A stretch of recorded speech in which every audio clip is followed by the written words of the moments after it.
Barakim Haburim, welcome to Messianic Moment Ministries. I'm Stephen Bruck, and you know who you are. On this third day of December 2021. Well, we're talking about the Parashah, and the last Parashah ended with where we left Joseph in jail, the cupbearer being restored to his position, having totally forgotten about Joseph. Well, years later, the Pharaoh has a dream of 7 sickly cows eating 7 healthy ones, and again about 7 poor ears of corn eating 7 healthy ones. No one can interpret this dream, and now the cupbearer remembers Joseph, who's brought before the Pharaoh. Pharaoh asks Joseph, is it true he can interpret dreams? And Joseph gives credit to God as the one who does that. And then he interprets the dreams Pharaoh had. The interpretation, as we all know, was that there would be 7 years, 7 years of plenty, followed by 7 years of famine. Joseph states someone should be in charge of collecting a tax on the good crops and storing it away for the famine years. Pharaoh, a smart guy, recognizes that Joseph is the right man for the job and promotes him from prisoner to second in command of the entire country. Joseph then stores grain throughout the kingdom, and when the famine hits, Egypt is the only place anyone in the entire Middle East can find food.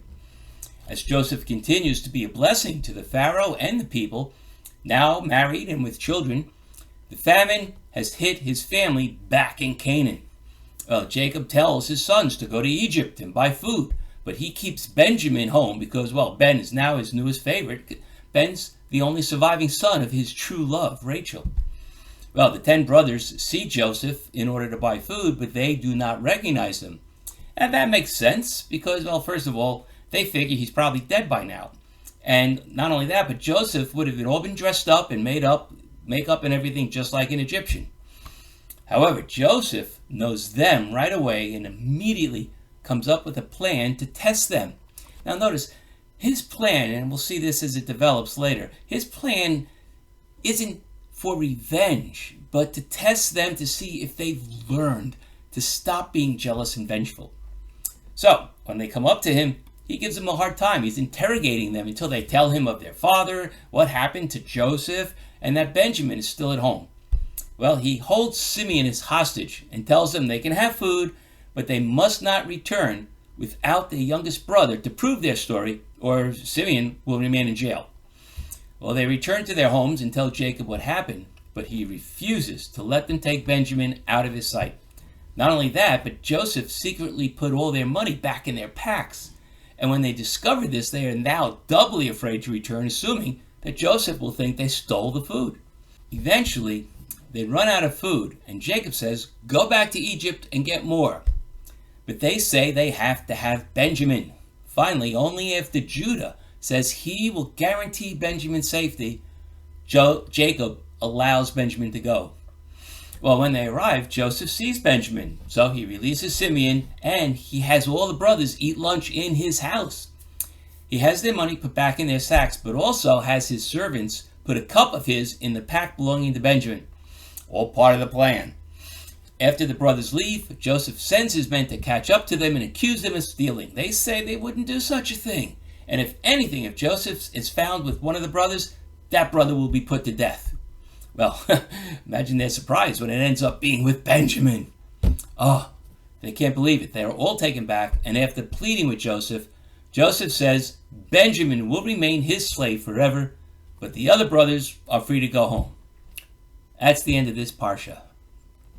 Well, the story of Joseph is, if you ask me, one of the greatest of all the biblical stories of God's protection and salvation.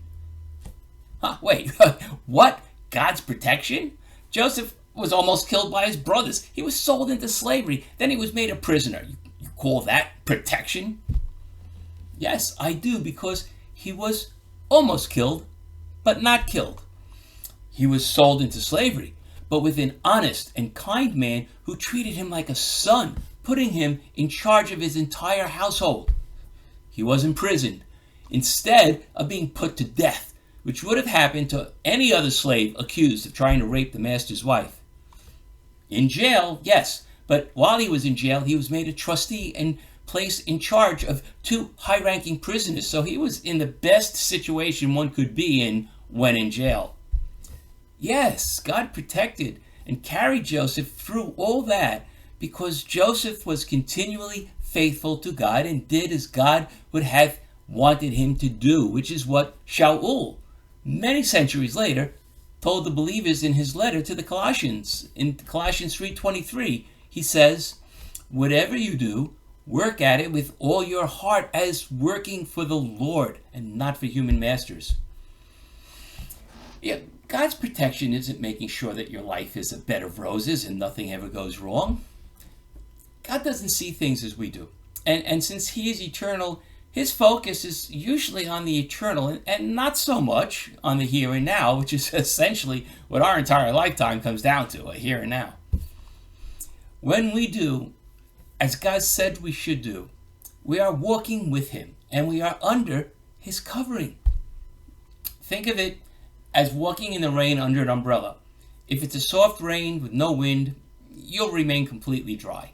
But if the wind is acting up and the rain is coming down hard, well, your feet and even the lower parts of your legs will most likely get wet. You're still covered. You aren't completely soaked, but you're not completely dry either. Joseph certainly went through a rough rainstorm. And because he remained under the umbrella, even when his feet got wet, he not only survived, but thrived at the end. We all go through a number of situations during our lives when we have sorrows, and it doesn't matter what happens as much as how we react to it. To some, a molehill is a mountain, and to others, a mountain is just something to climb over. I think most of us are actually somewhere in between those 2 extremes.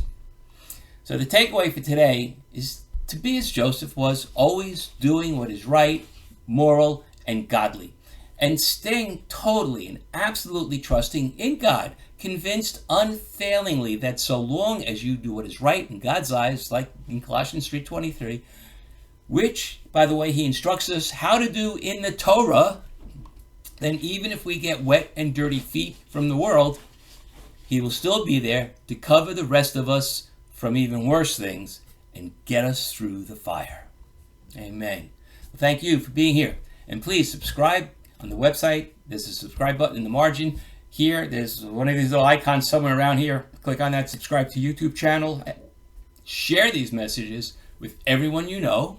And check out my books. You can see them on the website. If you like what you get here, you will like my books too. And they're not really that expensive. Well, that's it for this week. So, Lehitrot and Shabbat Shalom.